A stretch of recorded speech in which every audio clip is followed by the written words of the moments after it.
Oi pessoal, tudo bem com vocês? Sejam bem-vindos de volta ao canal. Para quem não me conhece, meu nome é Bruno Vilas e hoje eu vou contar mais um caso para vocês. Pessoal, chegou muita gente nova por aqui e eu gosto de vez em quando perguntar de onde vocês são para saber até onde eu tô chegando. Então deixa aqui nos comentários de que cidade, de que estado, de que país você é, que eu com certeza vou lá dar um coraçãozinho para você e mandar um beijo, um abraço para você e para o pessoal daí de onde você mora. Bom pessoal, agora sem mais delongas, vamos para o caso de hoje.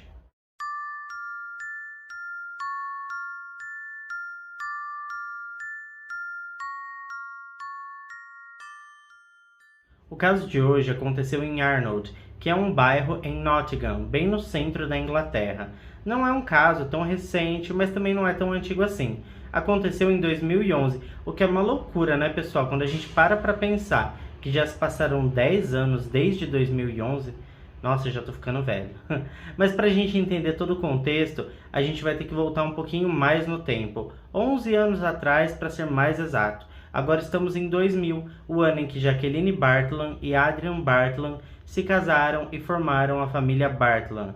Embora eles tivessem se casado em 2000, eles já tinham um filho juntos. Se tratava de Daniel, que havia nascido em 1996, e no dia do casamento de seus pais já tinha 3 anos de idade. 5 anos após o casamento, em 2005, eles tiveram outro filho, que deram o nome de Dominic. Agora era uma família de 4 integrantes. Era uma família bem normal, ao que tudo indicava. Estavam sempre felizes e eram bem amorosos uns com os outros. Uma família realmente bem unida. Eles tinham boa condição financeira e seus filhos estudavam em escolas particulares e estavam sempre muito bem vestidos. No entanto, pouquíssimo tempo depois do nascimento do segundo filho do casal, o relacionamento entre Jacqueline e Adrian começou a se deteriorar e eles acabaram se divorciando de forma amigável. Jacqueline ficou com a custódia total dos filhos e os meninos acabavam vendo seu pai apenas aos fins de semana. Agora era apenas Jacqueline e seus 2 filhos. Eles estavam começando um novo capítulo em suas vidas, sem um homem em casa, mas essa situação não ficaria assim por muito tempo, tanto que em 2008, cerca de 2 anos após o seu divórcio, Jacqueline conheceu um homem chamado Simon Mates. Ele era incrível e ela o amava. Foi a paixão que Jaque jamais tinha tido. Ele era ótimo com ela, era ótimo com os meninos. Ele os tratava como se fossem seus filhos. Simon começou a passar muito tempo na casa de Jaque. Ele ficava mais tempo com os meninos do que o próprio pai deles. Ele ainda não era oficialmente o padrasto dos garotos, e eles o tinham mais como um amigo mesmo. O tempo foi passando e nada de muito anormal aconteceu. Agora temos uma nova figura masculina inserida nessa família, e ela volta a ser uma família de 4 integrantes. Agora chegamos no ano de 2011, mais precisamente na semana da Páscoa de 2011. Simon viajava muito a negócios, e no fim de semana da Páscoa de 2011, ele estaria no norte de Yorkshire a trabalho, mas a Jaque estava acostumada com as viagens de Simon e não se importou muito. Eles eram um tipo de casal bem liberal, não havia históricos de crises de ciúmes e nem discussões, havia bastante confiança entre eles, tanto que eles costumavam se comunicar apenas uma vez por dia através de mensagens de texto ou por uma ligação. Embora fosse uma vez por dia, eles falavam todos os dias. E na manhã do dia 24 de abril de 2011, um domingo de Páscoa, Simon mandou uma mensagem para Jaque, desejando Feliz Páscoa e perguntando quais eram os planos dela. Ela respondeu a mensagem, também desejando Feliz Páscoa para ele e dizendo que almoçariam na casa de sua mãe, a avó dos meninos. Simon respondeu desejando um ótimo almoço e dizendo que na manhã seguinte estaria com eles. Essa foi a última mensagem que eles trocaram e no dia seguinte, uma segunda-feira após Páscoa, dia 25 de abril de 2011, Simon entrou em seu carro para voltar para Nottingham e ao pegar o celular se deparou com uma notícia de que havia tido um incêndio em Nottingham. E não apenas em Nottingham, mas especificamente em Arnold, o bairro onde a Jaque vivia. A notícia dizia que a casa havia queimado inteira, do teto até o chão. Simon ficou muito abalado por saber que havia ocorrido um incêndio tão próximo da casa de sua namorada, e imediatamente ele enviou uma mensagem para Jaque, apenas para se certificar de que estavam todos bem. Ele realmente esperava que não fosse a casa dela. Havia se passado cerca de 60 minutos e Jack não tinha respondido. Simon estava cada vez mais preocupado. Ele ficou atento às notícias e foi nesse momento que ele viu uma notícia onde revelavam o nome da rua do incêndio. Se tratava da rua Georgia Drive, e assim que ele leu essa notícia, seu coração apertou, porque era a mesma rua onde Jack e seus filhos moravam. Ele disse que assim que leu Georgia Drive, ele sabia que se tratava da casa de Jack. Ele não tinha a menor dúvida de que era a casa dela. Assim que ele chegou em Arnold, seu pressentimento se confirmou. A casa estava carbonizada e isolada pela polícia. Ele desceu rapidamente de seu carro e foi conversar com um dos policiais que ainda estava no local. E foi nesse momento que ele recebeu a triste notícia de que sua namorada não tinha conseguido sair do fogo. Mas a boa notícia era de que os meninos sobreviveram. O filho mais velho da Jack, o Daniel, percebeu que a casa estava pegando fogo, então ele pegou seu irmão e o levou para fora da casa. Assim que livrou seu irmão do perigo, ele correu de volta para casa para tentar salvar sua mãe, mas já era tarde demais. Então ele pegou o cachorro da família e levou para fora também. Agora estavam Dominique, Daniel e o cachorro da família salvo. Mas infelizmente a Jack tinha ficado dentro da casa em chamas. Daniel disse que a única coisa que podiam fazer era observar a casa queimar pelo lado de fora. Não tinha como salvar mais nada nem ninguém. Daniel foi considerado um herói, afinal de contas, ele havia salvo o seu irmão mais novo e entrado novamente na casa para tentar salvar a sua mãe. E mesmo que ele não tenha conseguido, ele ainda pensou no cãozinho e salvou a vida dele. Os policiais e toda a população e a família dele o pintavam como um grande e corajoso herói. A polícia levou os meninos e o cachorro para a delegacia, porque a genitora dos meninos, a mãe deles, havia morrido, e os policiais precisavam entender o que havia acontecido, qual era a origem do fogo e quem iria ficar com a guarda dos garotos. O primeiro a prestar depoimento foi o Daniel, de 14 anos. Daniel disse que acordou no meio da madrugada para ir ao banheiro, e ao sair de seu quarto, ele deu de cara com um homem mascarado, no corredor da casa. Ele disse que paralisou por um momento. Ele não soube descrever muito bem a hora que isso aconteceu, mas ele disse que foi entre a madrugada e o amanhecer. Ele disse que assim que saiu daquele transe rápido, ele olhou para o chão e viu um martelo. E ele sabia o que fazer para proteger sua família. Então ele pegou o martelo e atirou no rosto do tal homem mascarado. Segundo o jovem, esse homem saiu correndo, pulou pela janela que dava direto na calçada e fugiu naquele momento. A única preocupação de Daniel era o que esse homem havia feito no tempo em que ficou dentro de sua casa. Então ele saiu dando um geral na casa, checando tudo mesmo, vendo se tudo estava em ordem, se todos estavam bem. E ao entrar no quarto de sua mãe, a Jack, ele pôde ver que ela estava deitada em sua cama e que seu corpo estava em chamas. A cama estava pegando fogo, as cortinas estavam pegando fogo, tudo estava em chamas, e as chamas estavam se espalhando rapidamente. E foi nesse momento em que Daniel, um garoto de 14 anos, teve que tomar uma decisão muito difícil. Ele teve que desistir de tentar salvar a sua mãe, pois ele sabia que já era tarde demais, para salvar ele e seu irmão. Ele sabia que agora o seu irmão mais novo era sua responsabilidade. Os bombeiros demoraram um pouco para chegar no local, mas assim que eles chegaram, eles conseguiram controlar rapidamente o incêndio. O problema é que nessa altura do campeonato, a casa inteira era praticamente apenas cinzas. Nessa categoria de incêndio, normalmente é acionada uma equipe especializada em investigações de incêndio. E quando os investigadores chegaram, eles puderam notar que realmente o fogo começou na cama de Jack. E aquele fogo não era um curto-circuito ou uma vela esquecida acesa. Eles conseguiram constatar que foi jogado gasolina na cama e em seguida ateado fogo. Ou seja, se tratava de um incêndio criminoso. Mas isso o Daniel já havia dito para a polícia. Agora o que a polícia queria saber era o porquê esse cara mascarado havia colocado fogo na casa. Foi um roubo que deu errado? A Jack havia sido morta e o criminoso queria encobrir o corpo? Afinal, o que poderia ter acontecido? Era necessário uma autópsia, mas como eu disse, a casa toda estava em cinzas. Imagina o corpo da Jack, que foi o ponto inicial do incêndio. Ela foi basicamente cremada. Precisou identificar o corpo dela através da arcada dentária. Mesmo assim, legistas especializados nesse tipo de caso conseguiram identificar que a causa da morte de Jack foi, na verdade, traumatismo craniano. ela havia sido acertada com várias marteladas, entre 7 a 8 marteladas para ser mais exato. Ou seja, quando o incêndio se iniciou, ela já estava sem vida. Nesse momento, os detetives entenderam que o incêndio se tratava de um acobertamento de um homicídio. Então, novamente, a casa foi revistada e eles encontraram um martelo. Embora a casa estivesse toda em cinzas, surpreendentemente, eles encontraram esse martelo limpo e intacto. Esse martelo estava totalmente limpo, mas após periciado foi encontrado vestígios de sangue da Jaque. Ainda revistando a casa, foi encontrado um outro martelo, que era mais parecido com uma marreta pequena. Essa estava bem queimada. Acredita-se que se tratava do martelo que Daniel disse ter jogado no tal homem mascarado. O que parecia ser apenas um incêndio acidental se tornou em um caso criminal, muito confuso, e agora a polícia tinha 2 martelos.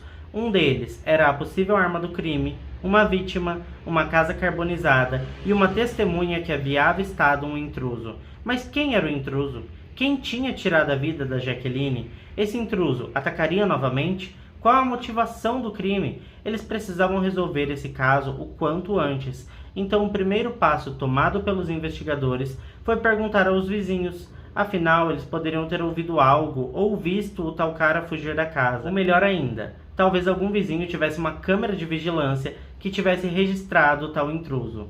Mas ao falar com os vizinhos, eles descobriram algo um pouco diferente do esperado.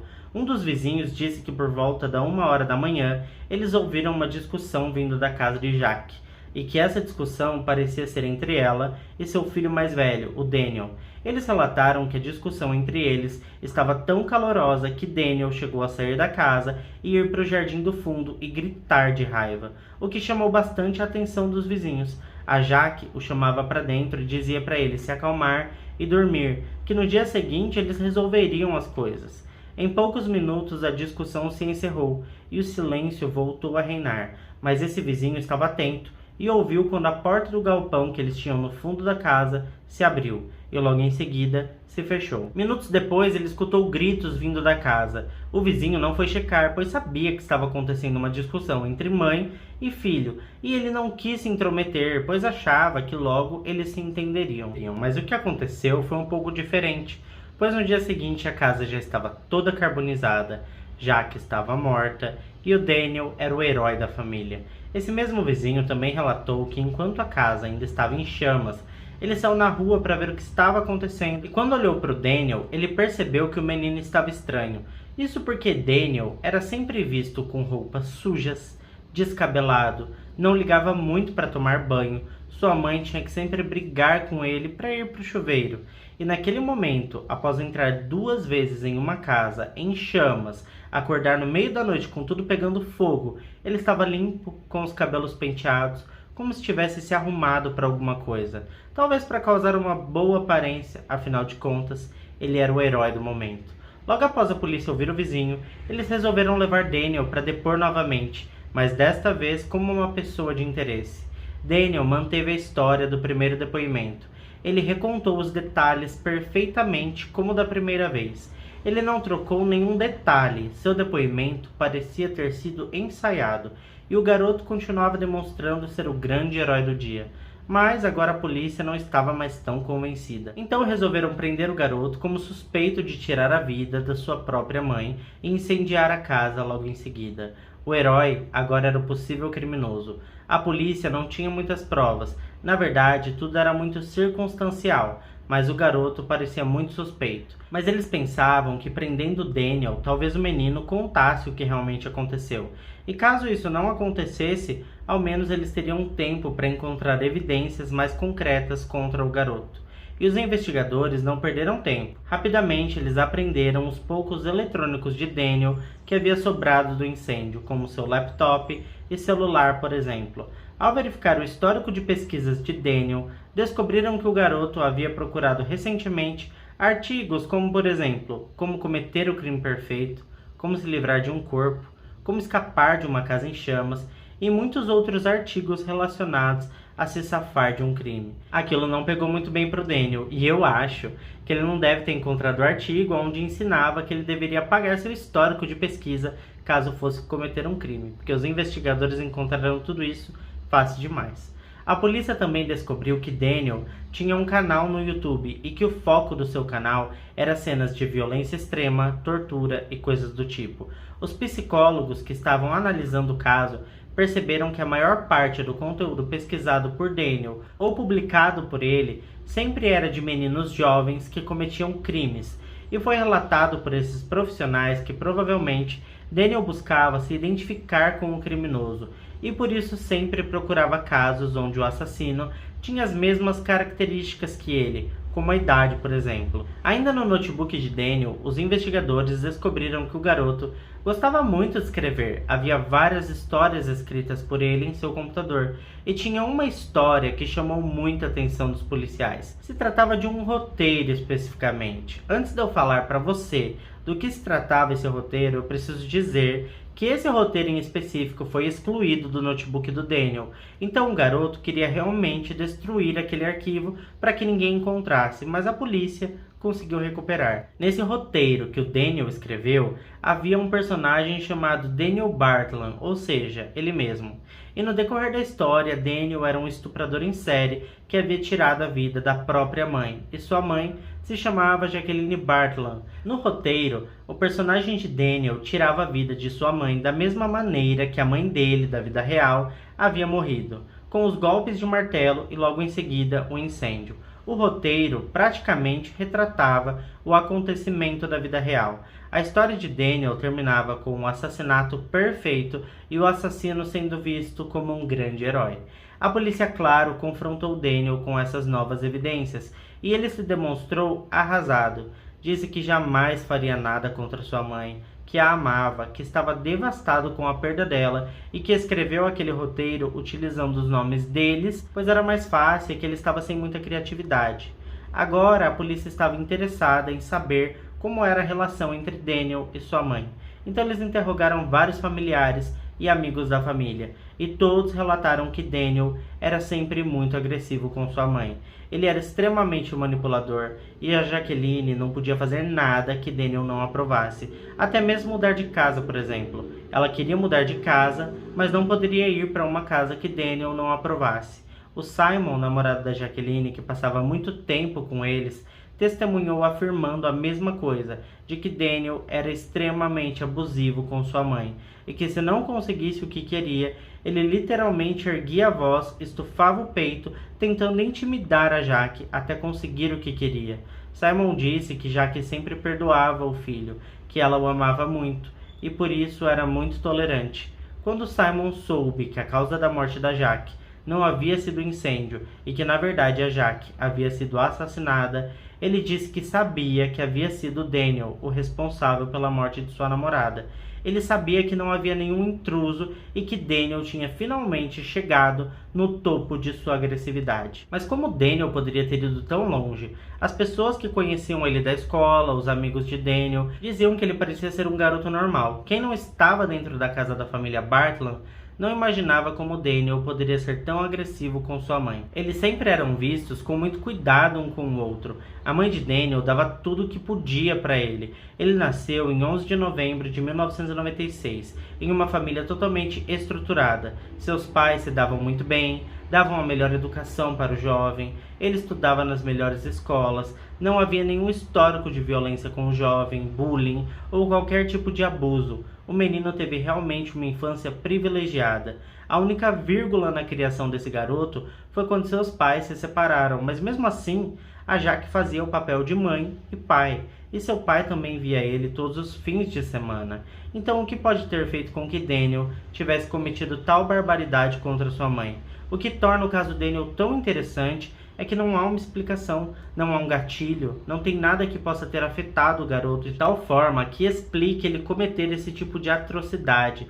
A gente vê aqui mesmo no canal alguns casos onde as crianças ou adolescentes que acabam cometendo esse tipo de crime passaram por algum trauma muito grande, foram negligenciadas ou abusadas, e eu não acho que isso seja motivo ou desculpa para matar alguém.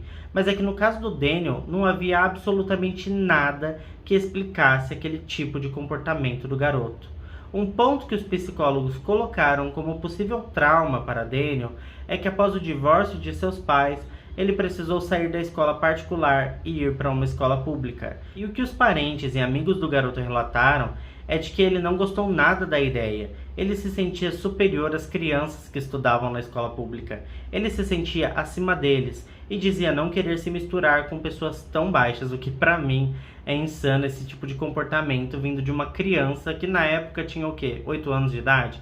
Ele se comportava na escola como playboyzinho, como se fosse um menino do dinheiro e desprezava as outras crianças. Mesmo em sua pré-adolescência, ele se comportava dessa maneira. E agora, não só na escola, ele era o garoto prepotente, arrogante, mas sempre posava de bom moço. Tratava as pessoas como coitadas, como se fossem menos que ele. Eu disse pra vocês que ele era super controlador com a mãe, não disse? Então, agora vamos juntar essa personalidade controladora e dominante com a arrogância, a ganância e a prepotência.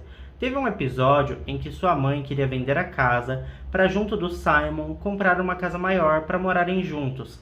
Eles já estavam juntos há 3 anos e a Jaque estava certa de que queria dar esse passo. É natural também, né, gente? Mas todas as casas que eles iam visitar não era boa o suficiente para Daniel. Uma porque não tinha piscina, a outra porque não era no bairro que ele queria, a outra porque o quarto dele seria pequeno, ou porque não seria uma suíte, enfim.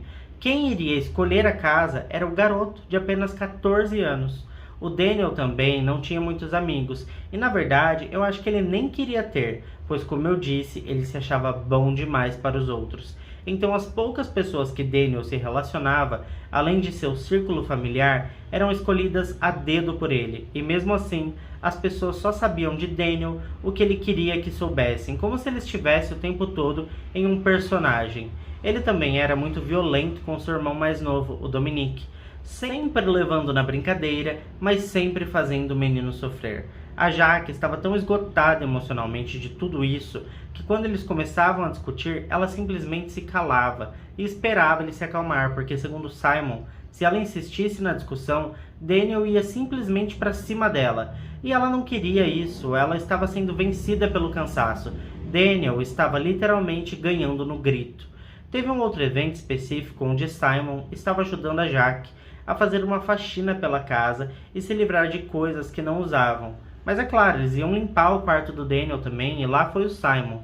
Quando Simon foi pegar algumas caixas de brinquedo que estavam no quarto de Daniel para doar, ao abrir a caixa descobriu que Daniel estava urinando e defecando dentro daquelas caixas. Mas o mais perturbador foi quando Simon estava arrumando o guarda-roupa do garoto e encontrou um monte de roupas íntimas usadas da Jaque. Ou seja, aquele menino de apenas 14 anos estava colecionando lingeries de sua própria mãe. Agora, chegando próximo da data do assassinato, cerca de 1 ano antes do ocorrido, Daniel procurou seu conselheiro escolar para relatar que estava ouvindo vozes. Ele disse que essas vozes sussurravam para ele todos os dias, o dia todo, e dizia para ele machucar as pessoas que o injustiçassem. Ele também teve um grande surto durante uma aula, dizendo que sua gravata do uniforme tinha ganhado vida, que se chamava Fred e que estava tentando matá-lo enforcado. Todo esse comportamento de Daniel foi diagnosticado pelos psicólogos como desespero por atenção. Os 2 profissionais que examinaram Daniel na época disseram que o garoto só queria chamar atenção. Eu me sinto bastante desconfortável com esse tipo de diagnóstico, pois para mim o caso do Daniel teria que ser tratado de uma forma mais aprofundada. Ele deveria ter sido examinado por vários profissionais. Por mais que fosse apenas desespero por atenção, como os profissionais disseram, embora eu não acho que fosse essa a situação, eu acho que mesmo assim tinha que ser resolvido, que os profissionais tinham que orientar a sua mãe, algum tratamento deveria acontecer. Você não acha isso também? Deixa pra mim aqui nos comentários. O que os psicólogos alegavam é que caso Daniel sofresse de alguma doença psicológica, ele se comportaria dessa forma o tempo todo e não somente na frente das pessoas. Tudo parecia muito teatral. Bom, a gente já tentou entender o que poderia ter acontecido com Daniel para que as coisas chegassem aonde chegaram. E agora estamos de volta em 2011 e Daniel está na delegacia, preso, sob suspeita de ter tirado a vida de sua própria mãe e tentado encobrir o crime com um incêndio. Embora Daniel já estivesse preso por um bom tempo, ele continuava mantendo a mesma história, onde ele era o herói. E a polícia ainda não tinha nada muito concreto, para provar que ele tinha realmente tirado a vida da Jaqueline. E eles precisavam de uma prova para poder levar o jovem a julgamento, pois tudo que eles tinham até então era bastante circunstancial. Embora aquele roteiro que o Daniel tinha escrito pareça ser uma prova irrefutável, infelizmente não era o bastante. Eles precisavam de algo que colocasse o jovem na cena do crime, como sangue em suas roupas, ou uma digital no martelo que foi usado no crime, ou uma confissão que claramente o Daniel não faria. Ele realmente era muito esperto. Então a polícia transferiu o garoto para uma prisão juvenil para aguardar o julgamento. É claro que ele não se deu muito bem por lá. Daniel era petulante e se achava melhor que os outros, o que fez com que ele se envolvesse em várias brigas. E teve uma briga, uma em particular, que ele teve com outro adolescente na prisão, e essa briga ia mudar a vida do Daniel para sempre. Eles estavam se batendo, então os guardas foram para separar os dois. E enquanto os guardas arrastavam o Daniel para longe, ele gritou para o outro adolescente: "Eu poderia te matar, assim como eu matei a minha mãe." Claro que foi uma confissão não oficial, mas agora a polícia tinha certeza de que ele era o assassino. A polícia percebeu que Daniel estourava sob grande pressão, então levaram ele para o interrogatório novamente, e dessa vez eles estavam determinados a conseguir uma confissão oficial. Os agentes questionaram Daniel sobre o que ele tinha falado durante a briga, e dessa vez, para surpresa dos investigadores, o Daniel resolveu confessar. Ele disse que tirou a vida de sua própria mãe após uma discussão acalorada, e que ela o chamou de aberração, e aquilo realmente o machucou. Ele disse que sua mãe sabia que quando ela o chamava de aberração, realmente o afetava, e por diversas vezes ela fazia isso intencionalmente, como colocando o dedo na ferida, para machucar ele mesmo. Ele disse que ele se sentia diferente e que não tinha muitos amigos, e que sua mãe sabia disso e que ela usava tudo isso contra ele. Ele disse que naquele dia específico, domingo de Páscoa, ele passou o dia todo em seu quarto relaxando e assistindo seus filmes de terror. Ele disse que quando a briga começou com sua mãe, tudo deu errado em sua cabeça. Foi uma ruptura muito grande de seu estado de paz para um estado de discussão e desarmonia. E quando sua mãe o chamou de aberração, ele finalmente decidiu que havia se cansado de sua mãe. Então ele foi até o galpão do fundo da casa, pegou um martelo, foi para o quarto de sua mãe, que estava deitada em sua cama, e deferiu cerca de 8 marteladas em sua cabeça. Ele disse que nas primeiras marteladas ela até gritou, mas logo em seguida o silêncio reinou. Ele então enrolou seu corpo em jornais para que ficasse o mais inflamável possível. Ele sabia em sua cabeça exatamente o que ele estava fazendo e o que precisava fazer para se livrar daquele assassinato. Então ele pegou gasolina, encharcou o corpo de sua mãe e a cama do líquido inflamável, mas ele não ateou fogo logo em seguida. Antes ele separou uma roupa, foi para o chuveiro, tomou banho, se trocou, escovou os dentes, penteou os cabelos, porque ele queria se livrar de qualquer pista que colocasse ele na cena do crime. Depois de tudo limpo e arrumado, ele voltou ao quarto de sua mãe e ateou o fogo. Correu para o quarto do seu irmão, pegou ele pelo braço, pegou o cachorro e saiu da casa como se fosse uma vítima/herói. Depois de confessar tudo isso à polícia, ele tentou dizer que foi um impulso de momento, que ele estava arrependido e que nada foi premeditado. Mas a polícia tinha um roteiro que ele escreveu. A polícia sabia que ele tinha planejado aquilo há meses. Cada passo que ele daria no assassinato de sua mãe já estava roteirizado. Não tinha mais o que falar. Eles tinham um roteiro, o histórico da pesquisa e a confissão do Daniel. Durante o julgamento, a defesa de Daniel tentou argumentar que sua mãe era negligente e até potencialmente abusiva e manipuladora, que Daniel era apenas um adolescente e que não tinha discernimento do que era certo ou errado, principalmente levando em conta o seu histórico de surtos negligenciados. Até mesmo o psicólogo que atestou que Daniel só queria chamar atenção foi taxado de negligente. O que a defesa queria era basicamente jogar a culpa do assassinato da Jaque nela mesma. A defesa de Daniel dizia que Jaque era uma mãe horrível e negligente, enquanto a família, o Simon e a promotoria dizia justamente o contrário. E eu sempre digo que a gente não pode acreditar totalmente em nenhum dos dois lados, pois não sabemos o que realmente aconteceu em quatro paredes, mas a questão ali era: ele tinha matado a própria mãe, e não o contrário. E nada justifica tirar a vida de outra pessoa.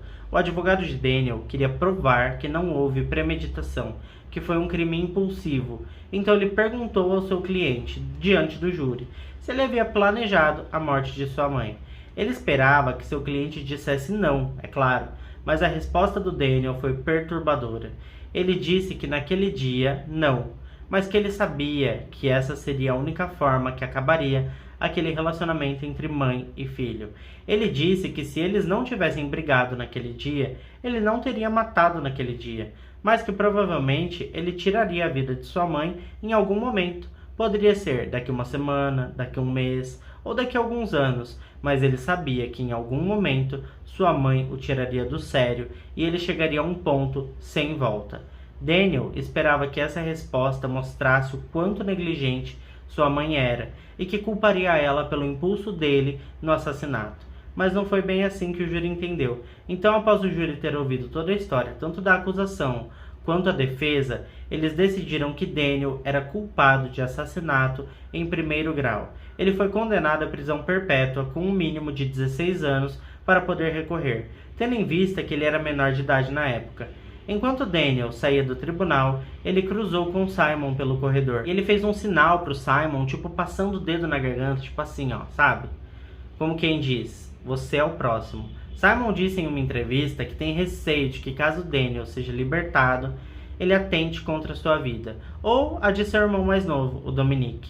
Ele acha que caso liberto, com certeza o Daniel vai voltar a matar. Aqui no canal, pessoal, a gente tem vários casos de mãe que matou filho, de filho que matou mãe.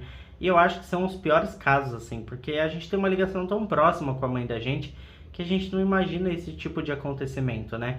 Mas eu vou deixar aqui no comentário fixado um outro vídeo, mais ou menos sobre o mesmo assunto, que é do Bruno Eustáquio. Ele acabou matando a mãe por conta de herança, ele queria ficar com os bens dela. Então eu vou deixar o comentário aqui e depois desse vídeo você pode ir lá assistir. Além do caso do Bruno Eustáquio, eu vou deixar também aqui o caso do massacre da família Gonzalez, que também tem a ver, mas eu não vou dar muito spoiler não. Então depois vocês vão lá e assistem. Aproveita e faz uma maratona aí que eu acho que vocês vão gostar. Bom pessoal, esse foi o caso de hoje, eu fico por aqui e até o próximo vídeo.